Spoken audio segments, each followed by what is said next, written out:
তো hello guys, কেমন আছো? আশা করি ভালো আছো। আমিও তোমাদের আশীর্বাদে ভালো আছি।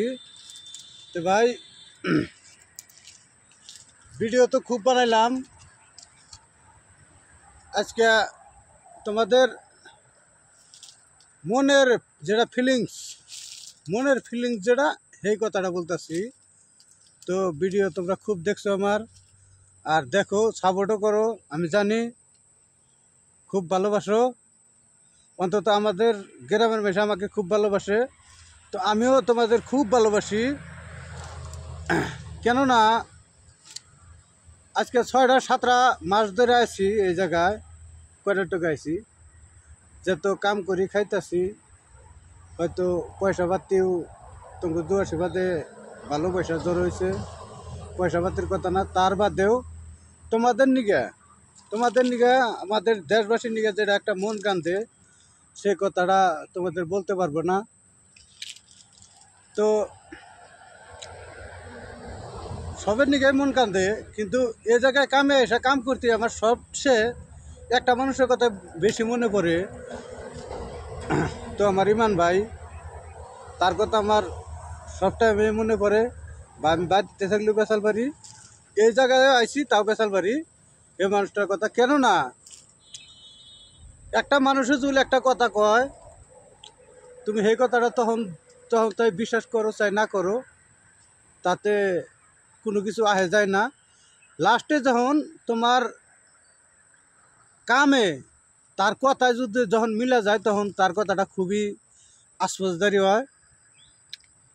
তে ইমান ভাই বহুত কথা আগেবারে আমার কাছে কইছে, বা এখনও কয়, এখন লগে নাই কয়। তো ভাই, তোমার কথা 100-র মধ্যে 100 খাড়ি। আমি আগেও তোমারে কইছি দাদা, তোমার কথা 100-র মধ্যে 100 খাড়ি। এখনও তোমারে কই যে তোমার কথায় 100-র মধ্যে 100ই খাড়ি। যেটা তোমার কথার যেটা অভিজ্ঞতা, আর আমাদের এই সমাজের, আমাদের যেটা যুব সমাজ, যেমন আমাদের বয়সালী মানুষ, তাদের জন্যে তোমার কথা অক্ষরে অক্ষরে ঠিক। তো ভাই, ভালো থাকো তুমি।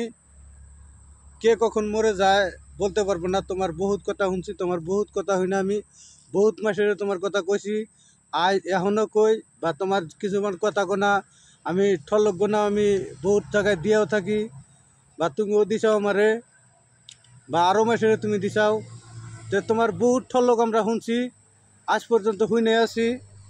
তে দাদা, ভুলচুক মাফ করবা। কতদিন পরে যামু জানি না, যদি কোনো দিন কোনো কথা কয়ে থাকি, তুমি আল্লাহর রাস্তে মাফি করবা। তো কেরা কখন মরে যায় বলতে পারি না, তুমিও মরে যেতে পারো। আমি এই দেশে আইছি, আমি ঘুরে দেশে নাও যাইতে পারি, তাও বলতে পারবো না। তো যদি কোনো দিন কোনো কথায় তুমি আঘাত পেয়ে থাকো, তাহলে ক্ষমা করে দিবা। তো তোমার এতক্ষণ না তোমার কথা বললাম, তো কেউ মনে মনে ভাববো যে খালি তার কথাটাই করলো, তার কোনো তো যেটা তোমার যেটা ভাষণ, সেই ভাষণটা তো দিল না। তো গাইস, লাস্ট মুহূর্তে এই ভিডিওটা যদি আমাদের সন্তুলি এলাকার কে পাও, বা ইমান ভাইয়ের বাড়ি বললে কে পাও, তাহলে ইমান ভাইরে নিশ্চয় দেখাবা। তো ভাই, লাস্ট একটা ডায়লগ দেই তোমার, ওই সাইয়া আকাশে গোয়া মারে বাতাসে, এই ডায়লগটা দিলাম। এই ডায়লগটার তোমার প্রতি কথার সাথে তোমার ডায়লগের হাতে মিল আছে। এই যুগে এই জায়গায় যাইছি আমি, এইসা তাই দেখতেছি কিছু কিছু মানুষ আছে, তোমার নাম মাঙ্গা বলবো না, কিছু কিছু মানুষ আছে বাতি পায় না, তার মধ্যে 2-3টা করে বউ। যার জন্যই তুমি কইছিলা সাই আকাশে গোয়া মারে বাতাসে। তো দাদা, তোমার কথা রাইট। তো যদি কোনো ভুল চুক হয় মাফ করবা। আর কেউ যদি আমার এই ভিডিও দেখে থাকো, বিশেষ করে আমার ইমান ভাইকে চেন, আমার সে যুগকে দিকে থাকো, তাহলে ভিডিওটা আমার ইমান ভাইকে দেখাবা। থ্যাংক ইউ, আল্লাহ হাফেজ।